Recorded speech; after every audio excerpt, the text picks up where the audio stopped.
पाकिस्तान में दरिया जहां जिंदगी है वहीं ये कभी कभी मौत का पैगाम भी लाते हैं।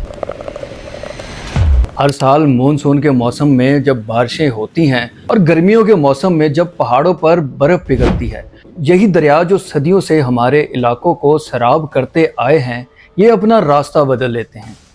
खेतियां तबाह हो जाती हैं, घर डूब जाते हैं और ज़मीन का वो टुकड़ा जो नस्लों से किसी की मलकियत था वो दरिया में बह जाता है। हर साल लाखों लोग सैलाब से मुतासिर होते हैं, लेकिन आखिर ऐसा क्यों होता है? इस सवाल का जवाब समझने से पहले हमें पाकिस्तान का जुग्राफिया समझना होगा। इसके लिए ये कुछ पॉइंट्स हैं। नंबर 1, मानसून की बारिशें। पाकिस्तान का ज्यादातर हिस्सा मानसून बारिशों के जेरे असर रहता है।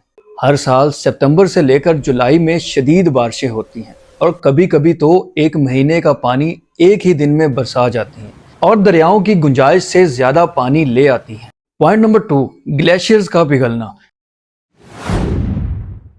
पाकिस्तान में चित्राल और गिलगित बल्तिस्तान के इलाकों में बहुत ज्यादा ग्लेशियर हैं जो कि ग्लोबल वार्मिंग की वजह से पिघल रहे हैं, जिसकी वजह से दरियाओं में अचानक पानी का इजाफा हो जाता है। इसे ग्लेशियर लेक आउटबर्स्ट फ्लड कहते हैं। पॉइंट नंबर 3 है जंगलात की कमी।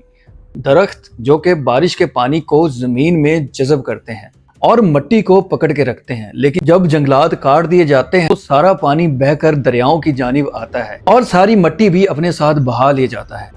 पॉइंट नंबर 4 है शहरों की बेतरतीब तामीर यानी अनप्लैन्ड अर्बनाइजेशन। दरिया के किनारे बनी हुई इलीगल सोसाइटीज। लोग दरिया के किनारों के ऊपर दरिया की जमीन के अंदर अपने घर बना लेते हैं। जब दरिया वापस अपनी असली जगह पर आता है, यानी दरिया वापस अपनी जमीन लेता है, और ये सोसाइटीज और कॉलोनियां सबसे पहले दरिया की नजर होती हैं। पॉइंट नंबर 5 है निकासी का निजाम यानी पुअर ड्रेनेज सिस्टम। पुराने और कमजोर नहरी निज़ाम, बंद और नाले बारिश का पानी ठीक तरह से निकाल नहीं पाते, जिसकी वजह से शहरों और गांवों में पानी जमा हो जाता है जो कि सैलाब की सूरत हाल को मजीद बढ़ाता है।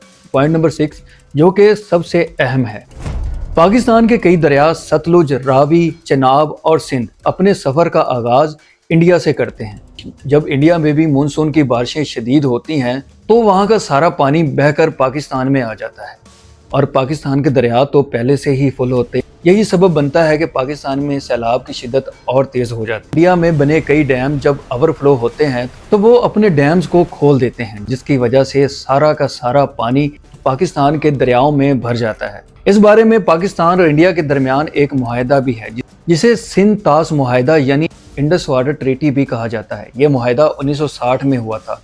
ये मुआहदा पाकिस्तान और इंडिया के दरमियान पानी की तकसीम को रेगुलेट करता है। तो और बेशतर औकात पाकिस्तान को इंडिया जब पानी छोड़ने लगता है तो पेशगी इतला भी नहीं करता, जिसकी वजह से पाकिस्तान के शहरियों को संभलने का मौका नहीं मिलता और यही मसला पाकिस्तान और इंडिया के दरमियान कई तनाज़ात का भी सबब बन चुका है।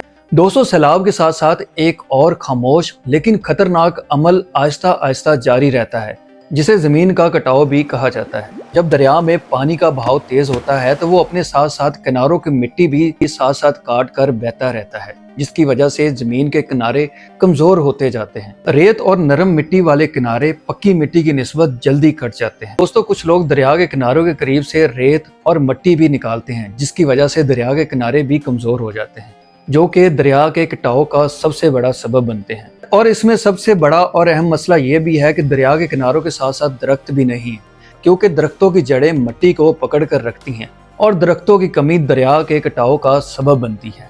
और दरिया का रास्ता बदलने की एक और वजह भी है, क्योंकि दरिया हमेशा कम मुज़ाहमत वाले इलाके की तरफ बहता है, यानी कम रेजिस्टेंस हो। जहाँ पे जब एक किनारा मुस्तकिल तौर पर कटता रहता है और दूसरी तरफ मिट्टी जमा होती है तो दरिया वक्त के साथ साथ अपना मरकजी धारा यानी मेन चैनल बदल लेता है। इस अमल को रिवर माइग्रेशन कहते हैं। पंजाब और सिंध के कई इलाकों में दरिया सिंध ने कई मीलों तक अपना रास्ता सदियों में बदला है और इसका खुमियाजा भुगतते हैं दरिया के किनारे बसे हुए लोग, और जिनके पास दरिया के साथ रहने के अलावा कोई चारा नहीं होता और उनके कच्चे मकानात सैलाब के एक झटके के साथ ही बह जाते हैं। اور دریا کے کناروں کے ساتھ کسانوں کی زرخیز زمین جہاں پہ انہوں نے فصلیں اگائی ہوتی ہیں، یہ یا تو دریا کے ساتھ ہی بہہ جاتی ہے یا کئی فٹ نیچے تک زمین کے اندر ریت میں دھنس جاتی ہے، اور یہ زمین ریت کی وجہ سے کاشتکاری کے قابل بھی نہیں رہتی۔ کسان اپنی فصل اور مویشی کھو دیتے ہیں، جن کی وجہ سے ان کی معیشت کا پہیہ چل رہا ہوتا ہے۔ گھر اور زمین کا بار بار چھن جانا بھی لوگوں کو بار بار اندر سے توڑ دیتا ہے۔ لوگ نفسیاتی مریض بن جاتے ہیں اور ان کے فیوچر کی بھی کوئی ضمانت نہیں ہوتی۔ لیکن یہ مسئلہ ایسا نہیں ہے جسے حل نہ کیا جا سکے۔ دنیا بھر میں اور بلکہ پاکستان میں بھی ایسے طریقے موجود ہیں جو سیلاب کے نقصان کو کم سے کم کر سکیں۔ اس کے لیے سب سے ضروری ہے کہ دریا کے کناروں کے ساتھ گھاس اور درخت لگایا جائے، کیونکہ درخت زمین کی مٹی کو پکڑ کے رکھتے ہیں، زمین کی مٹی کو مضبوط کرتے ہیں، تو اس سے دریا کے کنارے مضبوط ہوں گے۔ اور جنگلات دریا کے پانی کے بہاؤ کو بھی سلو کرتے ہیں۔ مضبوط پتھر اور کنکریٹ کے بند بنائے جائیں جو دریا کی سمت کو کنٹرول کر سکے، اور اس کے علاوہ دریا کے راستوں میں آنے والی سوسائٹیاں اور غیر قانونی کالونیز کو بھی بند کیا جائے۔ سیلاب آنے سے پہلے ایک ایسا سسٹم بنایا جائے جس سے عام لوگوں کو بھی وارننگ دی جا سکے، تاکہ وہ زیادہ نقصان ہونے سے پہلے اپنا بندوبست کر سکیں۔ دوستو، دریا زندگی دیتے ہیں، اس زندگی کو محفوظ بنانا ہم سب کی ذمہ داری ہے۔ اور آخر میں، اگر آپ کو ویڈیو انفارمیٹیو لگی ہو تو اپنے دوستوں کے ساتھ ضرور شیئر کیجئے گا، چینل کو ضرور سبسکرائب کر دیں اور گھنٹی کے بٹن کو بھی ضرور دبا دیں۔